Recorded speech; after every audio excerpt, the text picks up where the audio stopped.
దేవా, నీ వంటివాడు ఎక్కడున్నాడయ్యా? దావీదు యొక్క అద్భుతమైన ఆలాపనను ఒకసారి చూడండి.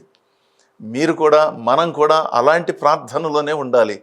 నీ వంటివాడు ఎక్కడున్నాడయ్యా? మనుషులు ఏదో మాట మార్చి చెప్పి నాతో గొడవ పెట్టుకుని నన్ను మాట్లాడకుండా చేసే పరిస్థితులు కల్పించవచ్చేమో కానీ నీవు న్యాయము చేసినప్పుడు దానికి ఎదురు నిలిచేవాళ్ళు ఎవరూ లేరుగా.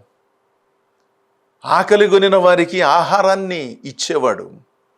ఇప్పుడు ఆకలిగా ఉంటే దేవుడు సమృద్ధినిచ్చి కొన్ని వందల మందికి భోజనాన్ని పెట్టే స్తోమతను, స్థాయిని మీకు ఇవ్వలేదా? మీ కుటుంబాలలో దేవుడు అనుగ్రహించలేదా? మీలో కొంతమందికి గొప్ప స్థితిని దేవుడు త్వరలో ప్రసాదింపలేడా?